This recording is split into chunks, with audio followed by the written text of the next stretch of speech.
Yo guys, today's video is on the Ableton Push 2. I've had this thing for about 2 to 3 years, since 2016 around November time.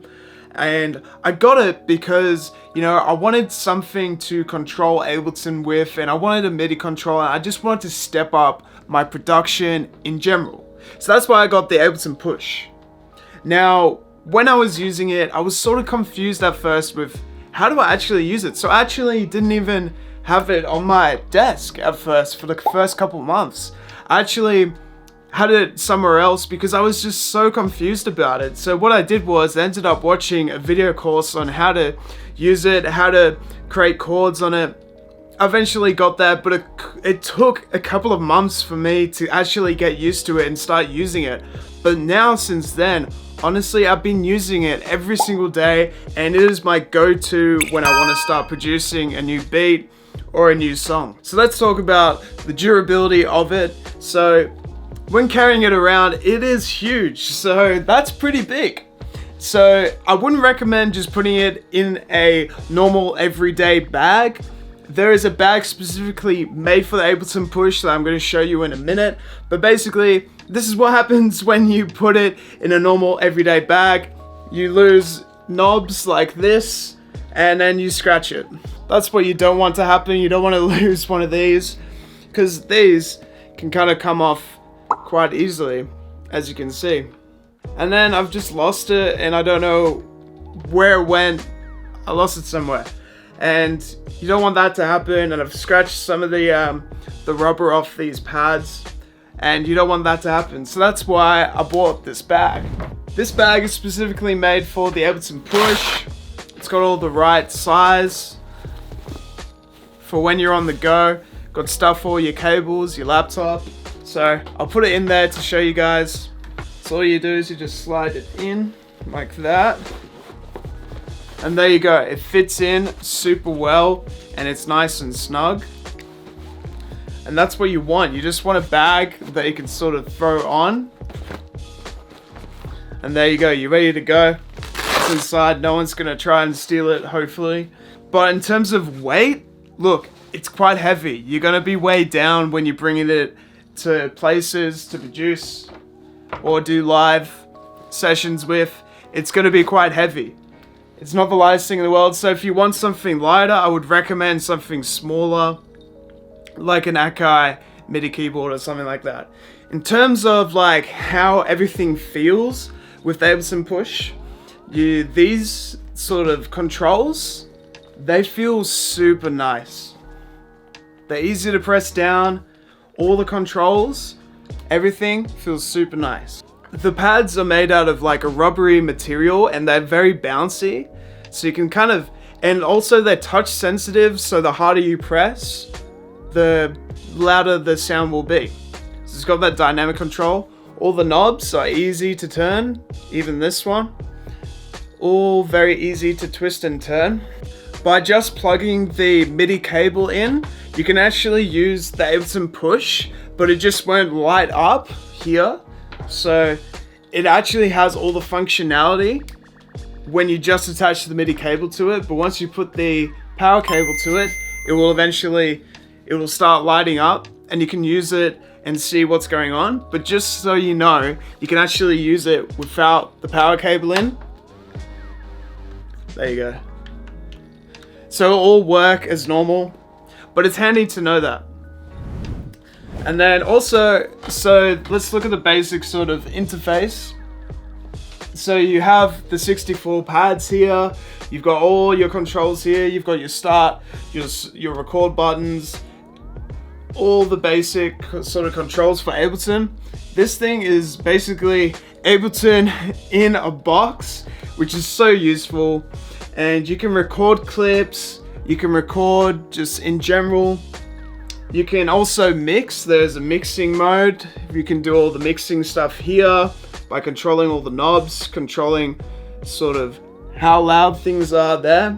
There's also clip mode, which is more for live performance. So when you have different scenes, you can control those. It's what I use for my live sort of beat making, or sort of when I'm controlling different things that I'm doing.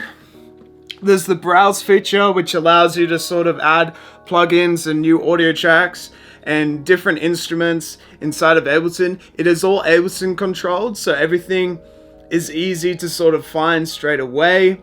You can find your custom plugins or your VSTs easily. You can find your Max for Live plugins easily, your drum kits, all that stuff. It's very, very easy to use. And also you can go into your sound library and also your user libraries. So you can sort of, if you have like, let's say you don't want to look into your laptop, but you want to find all your samples, you can find them on this interface. So it's super, super easy for you to use. There's also the master fader. You can control all those. Here you can control different groups. Very easy to use. You also get the octave. You can control different octaves. The most importantly, there's also the scales. So you can sort of in this interface choose what different scales you can use. And that's super useful for me because it's like, okay, where do I want to play? And if I want to change it, it's like 1 or 2 buttons away, and it's so easy to do. And then all you have to do is select via this button if you want it in key, if you want a chromatic, and it's just really fun to use. Overall, it's a really easy and fun experience, and it's quite immersive. You can sort of mix on here, you can do all your programming on here, you can record on here, you can do everything on here, and it's easier than mainly just focusing on the screen. It's all here for you. So that's what I love about the Ableton Push, is the interface, how easy it is to use. That's some basics. If you want to know more, there is a video that I made on like how to actually use the Ableton Push, all the basics of it right here. When you first buy it, it does come inside this mad box right here, and when you open it up like this, it comes with like a little CD of Ableton. It comes with the codes for you to be able to figure out how to register the Ableton. It comes with a manual.